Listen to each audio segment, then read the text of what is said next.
Ovarian cancer అంటే ఆడవారిలో ఉండే అండాశయాలు, గర్భసంచితో పాటు ఆడవారికి 2 అండాశయాలు ఉంటాయి. ఈ అండాశయాల్లో ఉత్పత్తి అయ్యే క్యాన్సర్ని ఒవేరియన్ క్యాన్సర్ అంటాం. ఒవేరియన్ క్యాన్సర్ అన్నది ఓవరీలో మల్టిపుల్ టిష్యూ టైప్స్ ఉంటాయి. అంటే దాని ఓవరీ సర్ఫేస్ నుంచి వస్తుందా, ఎపిథీలియల్ ట్యూమర్సా, ఓవరీ లోపల ఉన్న స్ట్రోమా నుంచి వస్తున్నాయా, స్ట్రోమల్ సెల్ ట్యూమర్సా, లేకపోతే ఓవరీలో ఇంకా వేరే కణాల నుంచి వస్తున్నాయా, జర్మ్ సెల్ ట్యూమర్స్, అలా ఇలా డిఫరెంట్ టైప్స్ ఆఫ్ ట్యూమర్స్ ఉంటాయి. అంటే ఆడవారికి ఏ ఏజ్ గ్రూప్లో ఏ టైప్ ఆఫ్ క్యాన్సర్ వస్తుంది అన్నది కూడా వేరీడ్గా ఉంటాయి. కొంతమందికి చిన్నపిల్లల్లో అంటే 10 నుంచి 20 ఏళ్ళ ఏజ్ గ్రూప్లో వచ్చే cancers mostly germ cell tumours అంటాం. అదే ఎల్డర్లీ ఏజ్ గ్రూప్ అంటే 40 ఏళ్ళు 50 ఏళ్ళు దాటిన తర్వాత వచ్చే ovarian cancers usually surface epithelial tumours అంటాం.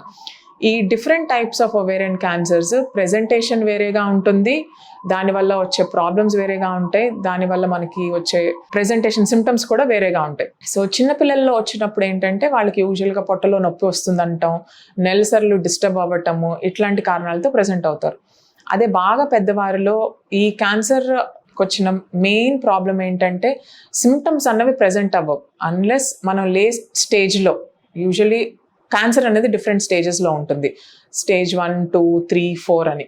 సో ఎర్లీ స్టేజెస్లో ఓవరీలో మనకి సిస్ట్లు వచ్చినా కానీ అవి సైజ్ పెరుగుతూ ఉన్నా కానీ పెద్ద సిమ్టమ్స్తో ప్రెజెంట్ అవ్వరు.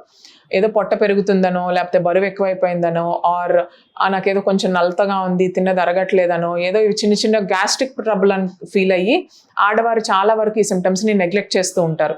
సో మనకి తెలియకుండానే లోపల సిస్ట్ పెద్దగా అయిపోవటం. యూజువల్లీ మనం పేషెంట్స్ని లేట్ స్టేజెస్లో చూస్తాం. అంటే స్టేజ్ 3, స్టేజ్ 4లో ప్రెజెంట్ అవుతుంటారు. బాగా క్యాన్సర్ సైజ్ అంతా పెరిగిపోయి, అంటే 10 సెంటీమీటర్లు 20 సెంటీమీటర్లు సైజ్ అయిపోయి పొట్టంతా ఆక్యుపై అయిపోయి దానివల్ల ఆ పొట్ట లోపల కూడా వేరే చేంజెస్ జరిగినప్పుడు యూజువల్లీ లేట్ స్టేజెస్లో ప్రెజెంట్ అవుతుంది క్యాన్సర్. అండ్ వెరీ సివియర్ స్టేజెస్లో వస్తారు పేషెంట్ మన దగ్గరికి. So this is called a silent cancer and symptom less cancer అనమాట. ఎసిమ్టమాటిక్ ప్రెజెంటేషన్ ఉంటుంది.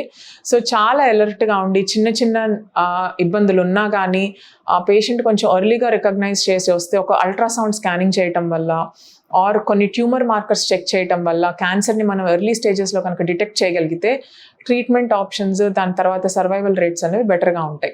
మీరు తీసుకునే అదే మందులు, అదే నాణ్యమైన మందులు, కానీ సగం ధరకే. అవును, మెడ్ ప్లస్ బ్రాండ్స్ పై 50 to 80% తగ్గింపు.